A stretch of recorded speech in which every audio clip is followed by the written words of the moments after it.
Hey class, how you doing this week? This week you're learning a little bit about conditional statements. Before you watch this video, I hope you've read the chapter and I hope that you have gone through the examples or the sections in W3 schools. I just thought I would take a moment to reiterate the things that you've learned there and just show you some quick examples of some code that I wrote that does some of these things here. So just to kind of give you a quick walkthrough of the code, I have several functions here. Each of them have different types of conditionals inside of them. I have an input variable down here whose ID is text field, and you notice all of the functions will be checking from that same input here, and they're all called text field. They're all looking for that. And then I have several buttons down here, and each of these buttons are calling each of the different functions. So when we hit one of these buttons, we're only going to be calling one of these functions at a time, and they're labeled based on the type of conditional we're going to be doing here. So just to give you a brief overview of the code and what it's doing, the first button is just a simple if statement, and all it's going to do is check to see if the value of the text field, which we are saving into the variable called input. Notice we're initializing this to an integer or to a number, and so all of my methods in this case are going to be using numbers in their conditional statements. So the first one is going to be just one simple if statement. If, and then here's our condition in here, the one that we're testing whether it's true or false. If the input is equal to, now the double equal signs, remember, is a comparison, seeing if it's this side is equal to this side, a 1, then pop up a window alert. So what we should expect to see is if I put a 1 here and I push this button, I should get a message that pops up that says here, you entered the if statement.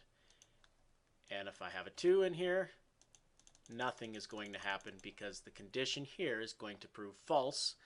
And if it's false, then it skips over the code that is between these two curly braces. So that's an if statement. An if-else statement is fairly straightforward too. Same deal. I've gone ahead and set up an example using the modulus, which the chapter talked about. Once again, we're getting the input from this field here.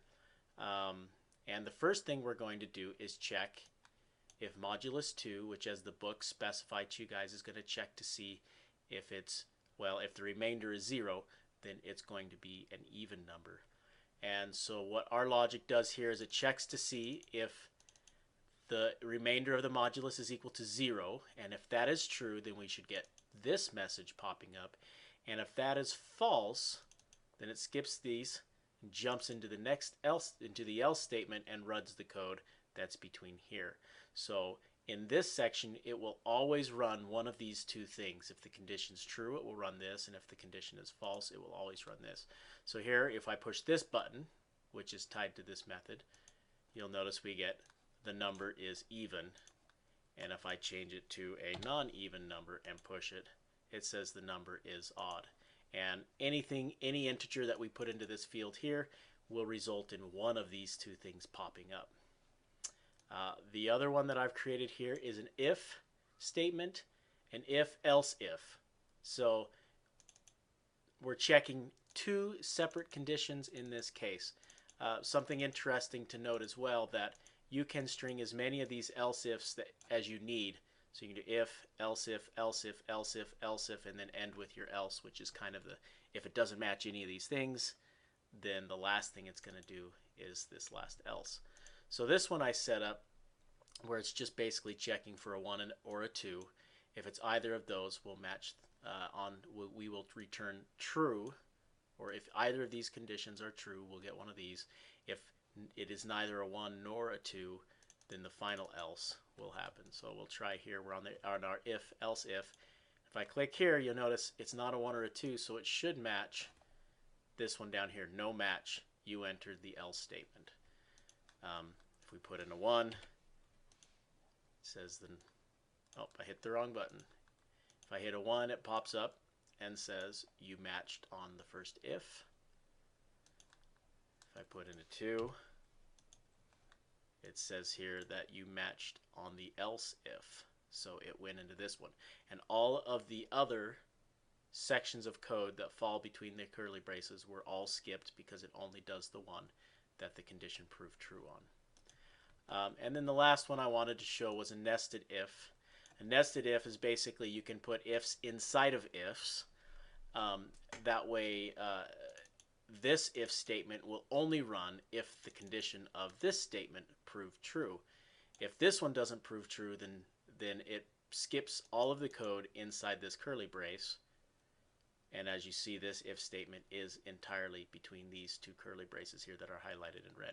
So if you're looking at this, you notice that the first thing it's going to check once again is if the number is even. And if the number is even, the next thing it's going to check is if the number is greater than 20. So if the number is even and it's greater than 20, then we'll get this one.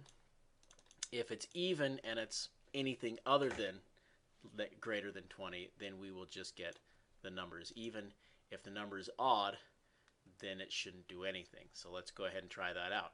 If I come in here and I put in a 2, well, we already had a 2. It's going to pop up and say the number is even, and I'm going to hit OK, and it doesn't do anything else. If I put in a 5, you can see I push that button and nothing's happening because it's ignoring, it doesn't match that first condition, so it's completely ignoring everything or skipping everything inside there. Let's go ahead and try 20. The number is even. It didn't pop up. Notice here it has to be greater than 20.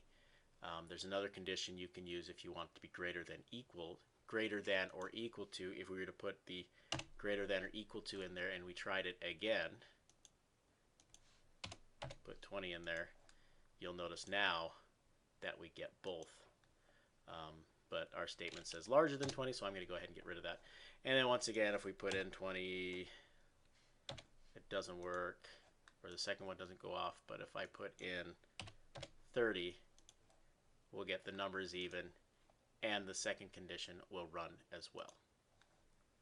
So that kind of talks about conditionals with numbers, using numbers to check for comparisons on numbers, and I hope that helps.